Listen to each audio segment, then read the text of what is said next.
Assalamualaikum warahmatullahi wabarakatuh. Alhamdulillahirabbil alamin wa bihi nasta'in wa ala umuri dunya waddin. Wassalatu wassalamu ala sayyidina anbiya'i wal mursalin wa ala alihi washabbihi ajma'in, amma ba'du. Pertama-tama marilah kita panjatkan puja dan puji syukur kita kehadirat Allah Subhanahu wa taala yang mana atas nikmat yang diberikan kita bisa melaksanakan aktivitas hari-hari dengan lancar.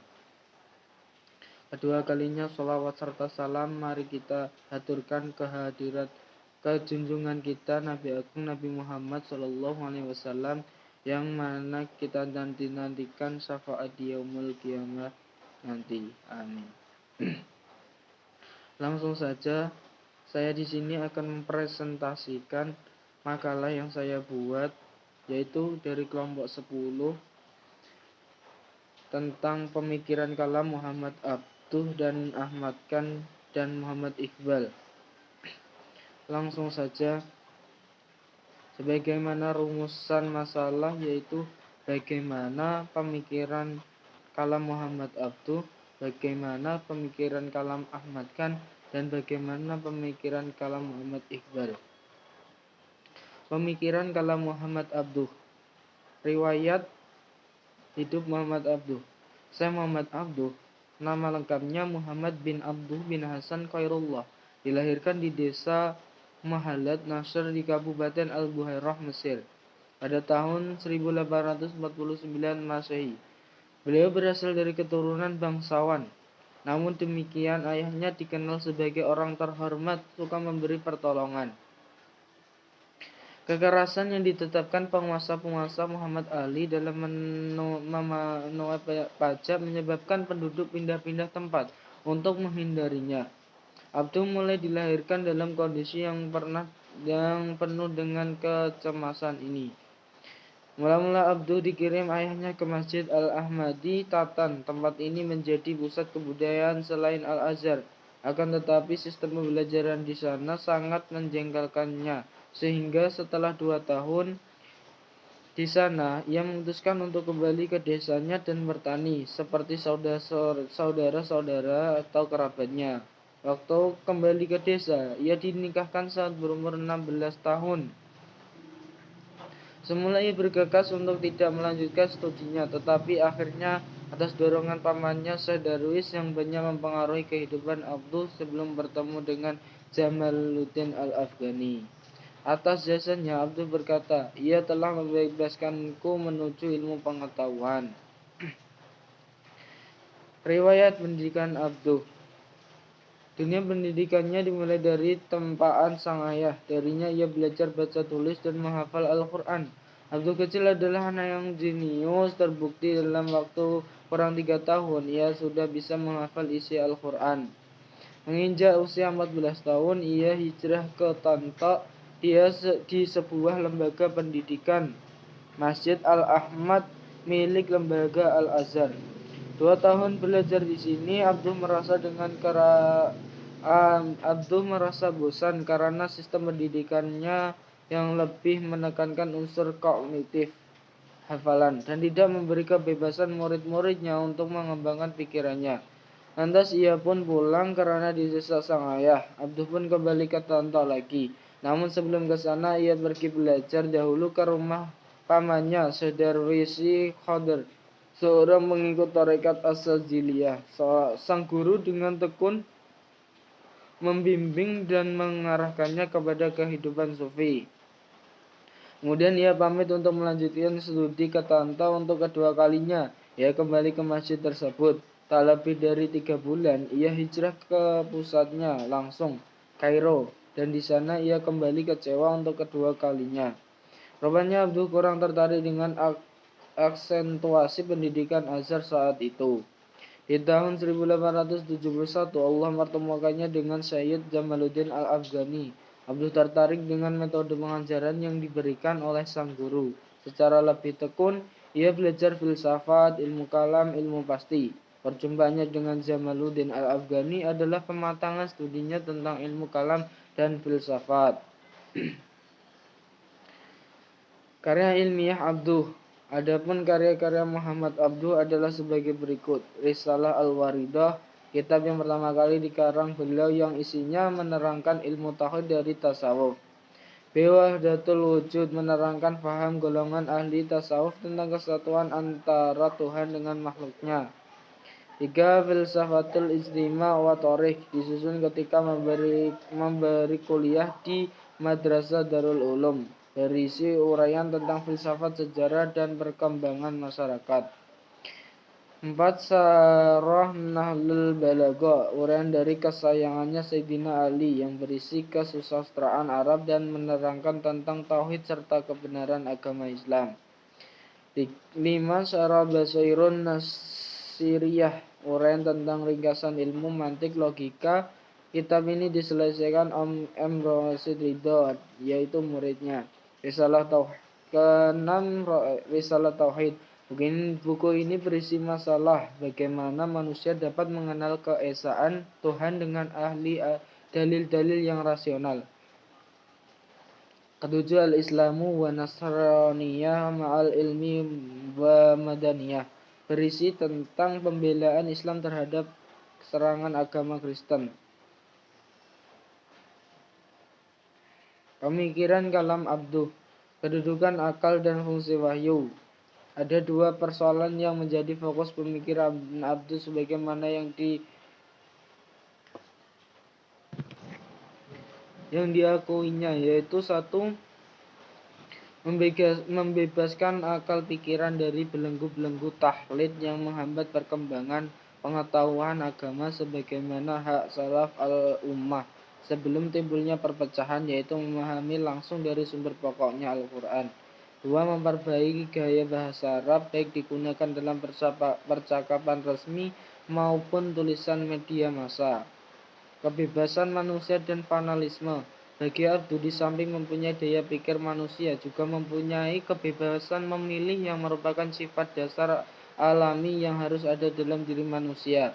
Jika sifat ini dihilangkan dari dirinya sendiri, ia bukan manusia lagi, melainkan makhluk lain. Manusia dengan akalnya mempertimbangkan akibat perbuatannya yang dilakukan, kemudian mewujudkannya perbuatan dengan daya yang ada dalam dirinya.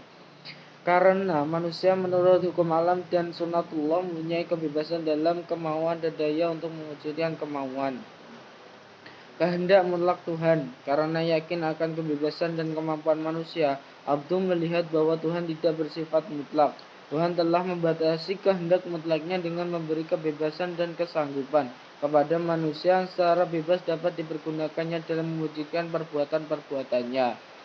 Keadilan Tuhan, karena memberikan daya besar pada akal dan kebebasan manusia untuk mempunyai kecenderungan untuk memahami dan meninjau alam, bukan hanya dari segi kehendak mutlak Tuhan, melainkan juga dari segi pandangan dan kepentingan manusia.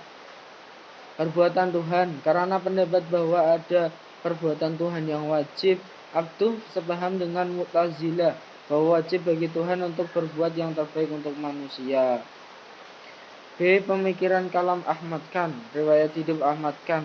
Sayyid Ahmad Khan lahir di Delhi pada 17 Oktober 1817 dan meninggal pada 27 Maret 1898. Menurut keterangan nasabnya, berasal dari keturunan Husain, cucu Nabi Muhammad SAW. Neneknya Sayyid Hadi merupakan salah satu pembesar istana Mughal pada masa pemerintahan Alamgir II. 1754 sampai 1759. Sedangkan kakek Van ayah dari Sayyid Ahmad Khan bekerja di East India Company dengan posisi cukup penting. Singkatnya, Sayyid Ahmad Khan berasal dari keluarga berstatus tinggi, modernis, berorientasi barat, dan cukup mengenal orang Inggris. Meskipun keluarganya banyak yang berkecimpung dengan pengaruh barat, namun ibu dari Ahmad Khan adalah sosok muslim yang religius. Dia merupakan wanita yang dihormati karena pengetahuan agamanya. Dia memasukkan Ahmad Khan ke dalam madrasah dan memberikan pengaruh yang sepadan dengan pengaruh yang diberikan oleh kakek Ahmad Khan.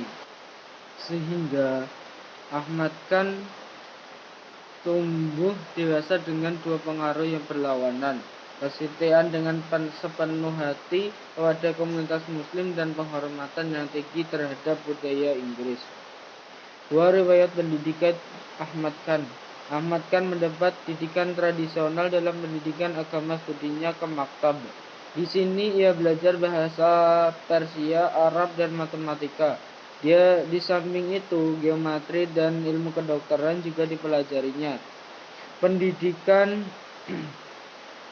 Pendidikan formalnya berakhir ketika ia berusia 18 tahun. Peristiwa kematian ayahnya pada 1838 Masehi membawa perubahan besar dalam hidupnya. Kenyataan ini berdampak psikologi dan finansial terhadap keluarganya, karena ia memutuskan untuk bekerja pada Serikat India Timur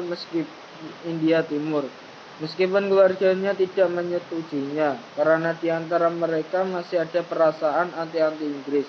Kemudian ia bekerja sebagai hakim tahun 1846. Ia kembali ke Delhi untuk melanjutkan pendidikannya dimulai dari membaca Al-Quran. Setelah itu ia melanjutkan pendidikannya.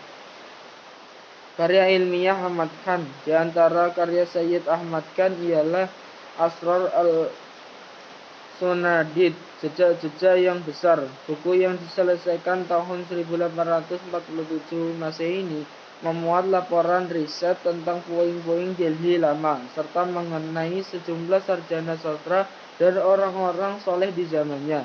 Buku ini terpilih sebagai anggota The Royal Asiatic Society pada tahun 1864.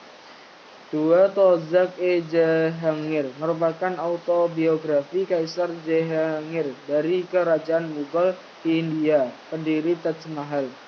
3 Ashab-i-Baghawat-e-Hind, sebab-sebab pemberontakan India. Buku ini menceritakan tragedi pemberontakan kaum muslimin terhadap pemerintahan Mughal pada tahun 1857 Masehi di India.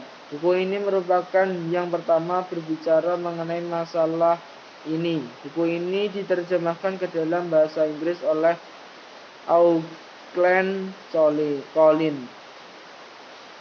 Pemikiran kalam Ahmad Khan. Adapun pemikiran kalam Sayyid Ahmad Khan ialah Sayyid Ahmad Khan mempunyai kesamaan pemikiran dengan Muhammad Abduh di Mesir. Setelah berpisah dengan Jamaluddin Al-Afghani dan kembali dari persaingan, hal ini dapat dilihat dari beberapa ide yang dikemukakannya, terutama tentang akal yang mendapat penghargaan tinggi dalam pandangannya. Sayyid Ahmad Khan sangat menghargai akal pikiran rasional, walaupun ia percaya bahwa kekuatan dan kebebasan serta kemerdekaan manusia dalam menentukan hendak dan perbuatan akan diserahkan sepenuhnya kepada manusia itu sendiri. Dengan kata lain, ia mempunyai paham Qadariyah, free will and free act, dan tidak berpaham Jabariyah atau fatalisme. Selain sejalan dengan paham Qadariyah yang dianutnya, ia menentang keras taklid. Ahmad Khan berpendapat bahwa umat Islam India mundur karena mereka tidak mengikuti perkembangan zaman.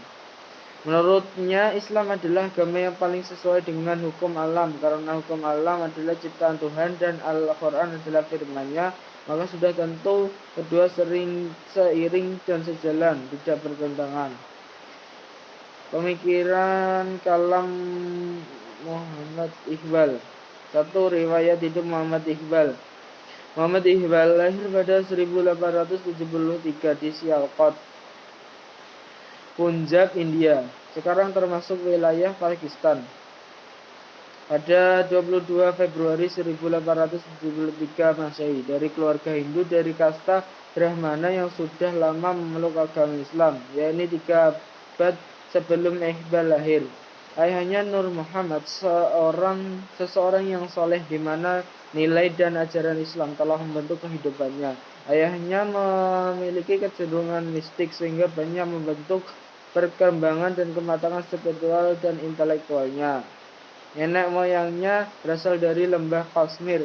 Sebagai anak seseorang sufi, Muhammad Iqbal memulai pendidikan kanak-kanaknya dengan sang ayah. Setelah itu baru kemudian masuk ke dalam maktab.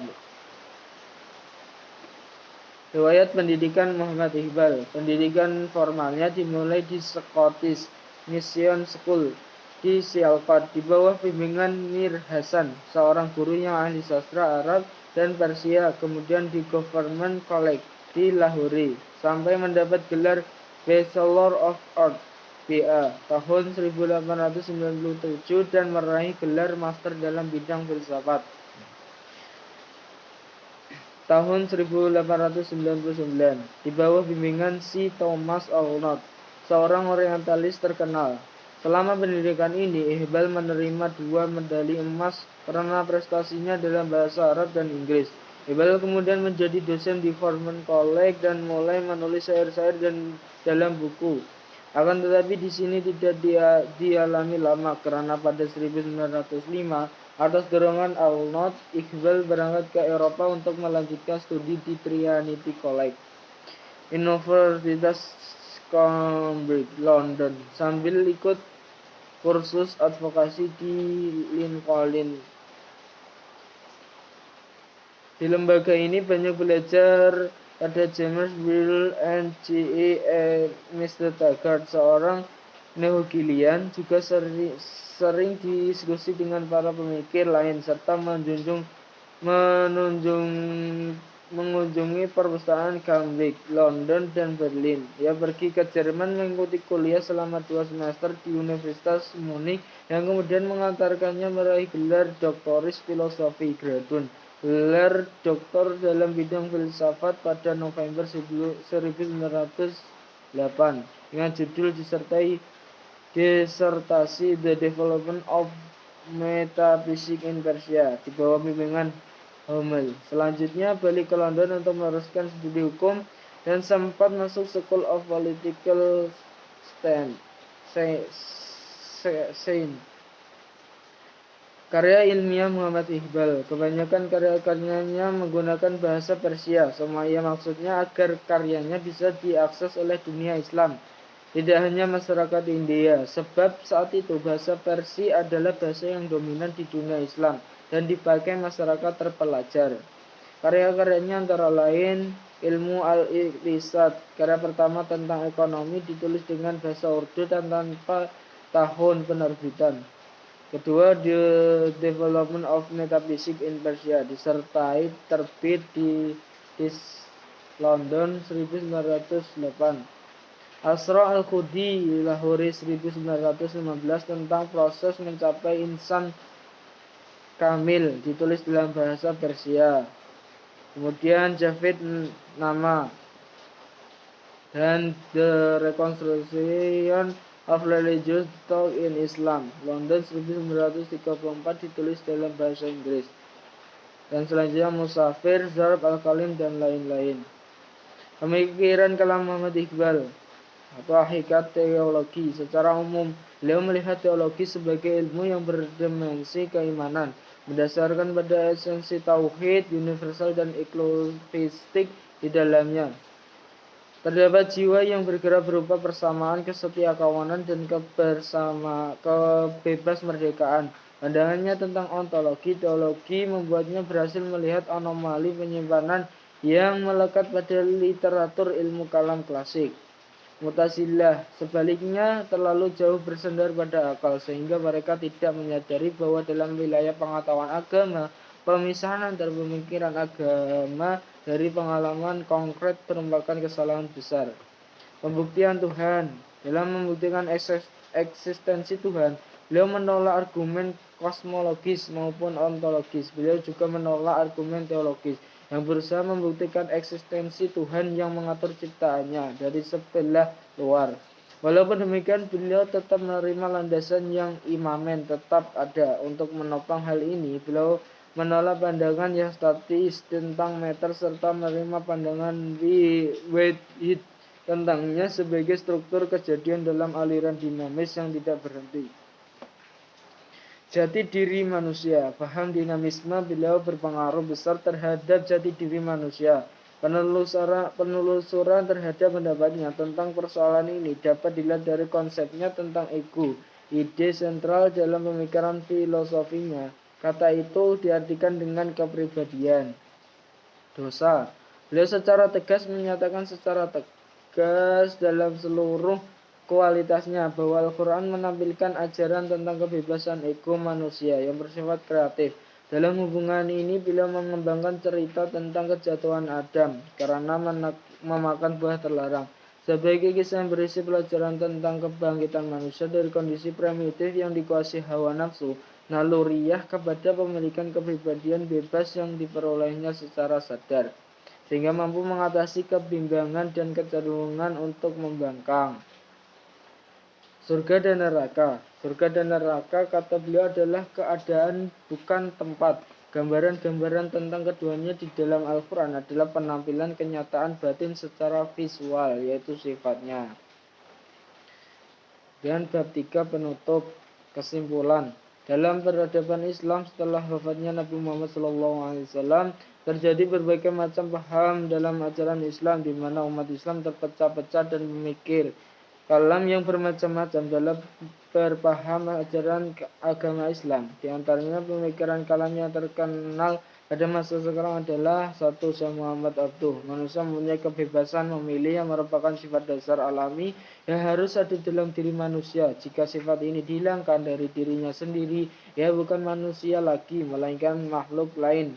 Manusia dengan akalnya mempertimbangkan akibat perbuatannya yang dilakukan, kemudian mewujudkan perbuatannya dengan daya yang ada dalam dirinya. Kedua, Sayyid Ahmad Khan sangat menghargai akal pikiran rasional, walaupun ia percaya bahwa kekuatan dan kebebasan serta kemerdekaan manusia dalam menentukan kehendak dan perbuatan akan diserahkan sepenuhnya kepada manusia itu sendiri. Dengan kata lain, ia mempunyai paham qadariyah, free will and free act, dan tidak berpaham jabariyah atau fatalisme. Ketiga, Muhammad Iqbal. Secara umum, beliau melihat teologi sebagai ilmu yang berdimensi keimanan, berdasarkan pada esensi tauhid universal dan eksklusistik. Di dalamnya terdapat jiwa yang bergerak berupa persamaan, kesetiakawanan, dan kebebasmerdekaan. Saran. Alhamdulillah, makalah presentasi saya sudah selesai. Mohon maaf bila ada kekurangannya dari saya, kelebihannya dari Allah. Billahi taufiq wal hidayah wa ridha wa inayah. Wassalamualaikum warahmatullahi wabarakatuh.